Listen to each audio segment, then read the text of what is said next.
Айдаркен шаары, номер 20 Орозбай Маканов атындагы орто мектеби. Кыргыз тили сабагы 7-Б класс. Кыргыз тили жана адабияты мугалими Кожомкулова Гулкайыр Токторовна. Саламатсыңарбы окуучулар?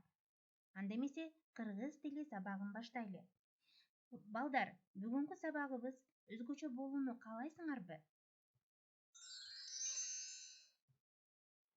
Албетте каалайбыз. Дайыма ар бир сабагыбыз өзгөчө болсо, биздин сабакка кызыгуубуз артат. Балдар, мен жаңы теманы түшүндүрүүдөн алдын мен силерден үй тапшырманы жана өтүлгөн тема боюнча кичине иликтеп алайын. Бул боюнча мен силерге атайын тест түзүп келдим. Анда тестке даярбызбы? Үй тапшырма 263-көнүгүүдө текстти орус тилине которуу болгон жана белгиленген жаңы сөздөрдүн синонимин табуу. Анда жамданабыз.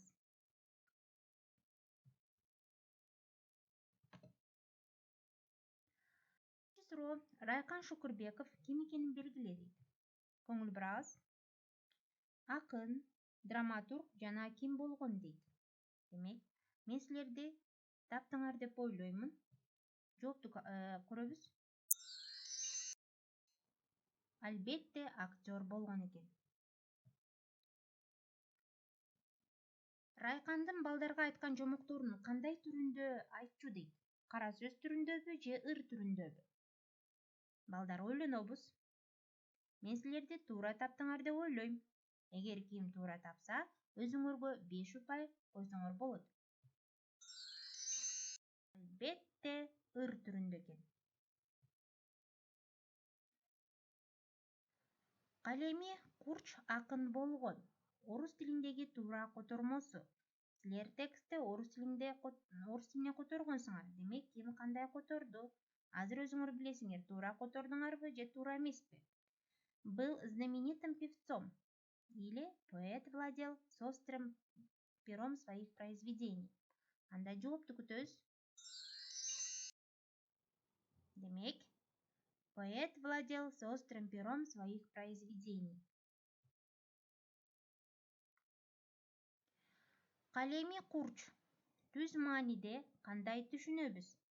Бул теманы биз сөз түрдө өткөнбүз. Түз маани — это по-русски называется прямой смысл. Калеми Курч учталган же жазгыч акын? Анда жообун карайбыз. Эгерде ким туура тапса, өзүңөргө 5 упай коесуңар. Туура жооп Калеми Курч учталган. Замандаш деген сөздүн синоними. Бул сөз текстте учурайт. Амандаш же мезгилдеш. Туура жообун таптыңар деп ойлойм. Жообун карайбыз. Мезгилдеш. Азаматсыңар. Туу деген сөздүн синоними. Белгилүү же жүрөктүү. Анда жообун тиктейбиз. Бетте белгилүү.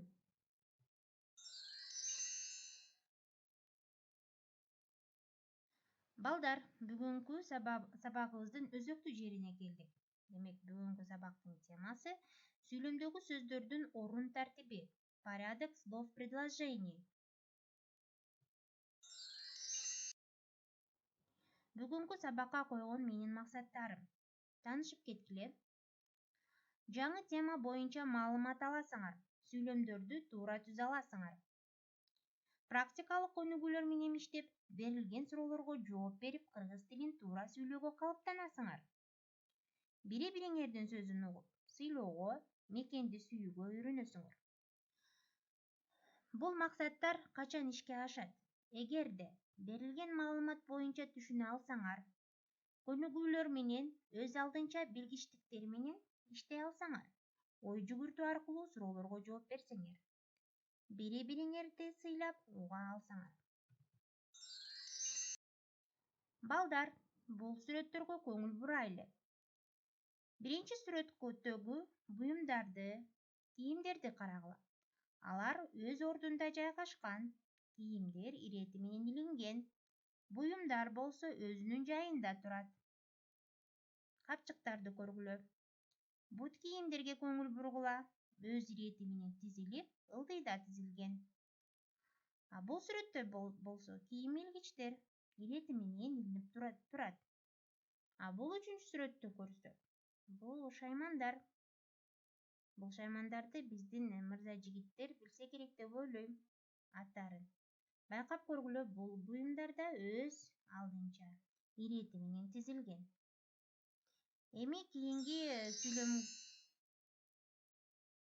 кийинги сүрөттөргө көңүл бурсак, бул сүрөттөрдө кийимдер чачылган, иретсиз жайгашкан. Байкадыңарбы? Бул сүрөттө болсо шкафтын ичинде кийимдерде ирет жок. Байкап көргүлө, биринчи сүрөттө бут кийимдер ылдыйда өзүнүн ордунда жайгашса, ал эми бул сүрөттө болсо бут кийимдер шкафтын үстүндө жайгашкан. Эми бул сүрөттөр менен мен силерге эмнени айткым келди? Анда эмесе темага көңүл бурайлы.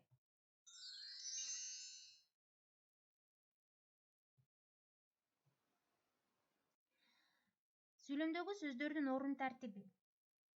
Ал экиге бөлүнөт экен. Түз орун тартиби жана терс орун тартиби. Балдар, түз орун тартиби биз баягы биринчи көргөн сүрөттөрдө эле элестетсек болот. Кийимдер ирети менен коюлган ордунда жайгашкан. Ал эми терс орун тартибинде болсо кийинки сүрөттөрдөн байкасак болот. Буюмдар ордунда эмес, иретсиз жайгашкан, чачылган. Ушинтип элестетели. Эми эрежелерге көңүл бурабыз. Сүйлөмдөгү сөздөрдүн орун тартиби алардын синтаксистик кызматына ылайык аныкталат. Сүйлөмдө энин орду. Демек, это по-русски называется подлежащее. Дайыма баяндоочту башкарып тургандыктан, ал көбүнчө баяндоочтон мурда келет экен. Балдар, ушуну эске алайлы. Баяндоочту башкарып, дайыма сүйлөмдүн башында келет экен. Демек, тактап айтканда баяндоочтон мурда келет. Мисалы, Айгүл чоң шаарда окуйт. Ким? Айгүл. Подлежащий. Баяндоочтун сүйлөмдөгү орду дейт. Бул жерде сүйлөмдүн баяндоочу грамматикалык жактан ээге баш ийип турат. Ошол себептүү ал көпчүлүк учурда ээден кийин келип, сүйлөмдүн аягында орун алат. Түшүндүңөрбү? Демек, сүйлөмдө сөздөр орун тартибинде жайгашса, демек кыргыз тилинде баяндооч сүйлөмдүн аягында келет экен. Мисалы, Айгүл чоң шаарда окуйт. Эмне кылат? Окуйт. Бул баяндооч.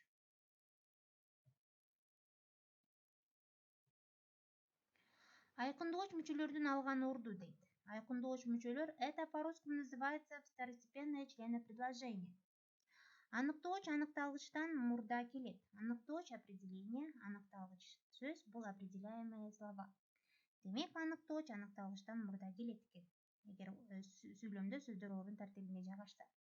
Мисалы, Айгүл чоң шаарда окуйт. Чоң шаар. Кандай шаар? Чоң бул аныктооч болду да, шаар аныкталгыч сөз. Толуктооч жана бышыктооч да өздөрүн башкарган баяндоочтон мурда келет экен. Анда эмесе жаңы темабызды бышыктоо мөөнөтүнө келели.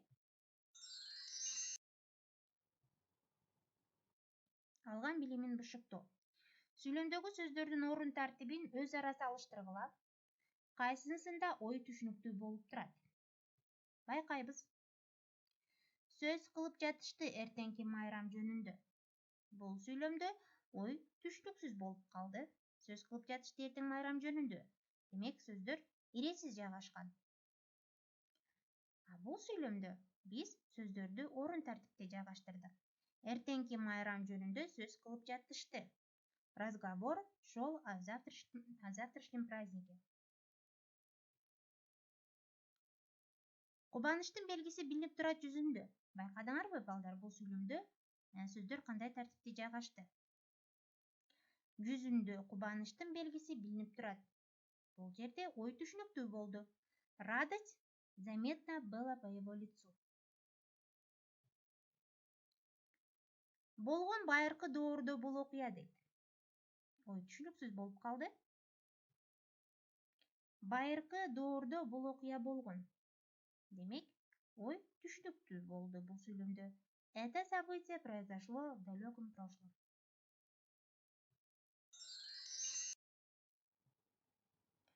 Алган билимибизди көнүгүүлөр менен иштейбиз, тактайбыз. 267 көнүгүү берилген сүйлөмдөрдү маанисине стилдик максатына жараша сөздөрдүн орун тартибин өзгөртүп туура жазабыз. Мен үлгү түздүм, үлгүгө карап иштейбиз. Пайда болгон мындан миллиондогон жылдар мурун жер шарында тоолор. Жашыл түс менен боелгон сүйлөмдү көрөлү. Бул жерде сөздөр түз орун тартибинде жайгашты. Миллиондогон жылдар мурун жер шарында тоолор пайда болгон. Балдар, кийинки дагы көнүгүү берейин. 268 көнүгүү. Эки көнүгүүнү иштегиле. Төмөнкү сөздөрдү иретке келтирип сүйлөм түзгүлө. Үлгүгө карап иштейбиз. Бадминтон оюнуна окшош дейбиз. Көңүл бурабыз, бул сөздөр үтүр менен жазылган. Үтүрлөрдү алабыз да тиешелүү тыныш белгини коюп, туура сүйлөм түзөбүз. Теннис бадминтон оюнуна окшош. Көнүгүү түшүнүктүү деп ойлойм.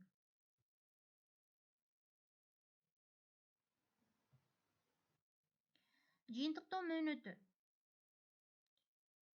Сүйлөмдөгү сөздөрдүн түз орун тартиби текстте ойдун ыраттуулугун камтыйт. Балдар, көңүл бургула. Эгерде биз сүйлөмдөгү сөздөрдү түз орун тартипте колдонсок, демек биз ойду ыраттуулук менен берет экенбиз. Ал эми сүйлөмдөгү сөздөрдүн терс орун тартиби сөздөрдүн түз орун тартибинен өзгөртүлүп колдонулат. Ошондой эле көбүнчө лирикалык чыгармаларда же автордун стилдик өзгөчөлүк баяндамасында колдонулушу мүмкүн. Демек, коркуунун кажети жок экен. Сүйлөмдөгү сөздөрдүн терс орун тартиби бул көбүнчө лирикалык чыгармаларда же автордун стилдик өзгөчөлүк баяндамасында да колдонулат экен. Үй тапшырма. Кийим дүкөнүндө деген темада диалог түзүп келесиңер. Түзөсүңөр. Тактап айтканда, эскертүү. Этиштик баяндоочту сүйлөмдүн аягында колдонуу. Диалогдогу сүйлөмдөрдү түз орун тартибинде түзөсүңөр. Мен ойлойм, үй тапшырма түшүнүктүү болду деп. Болду го.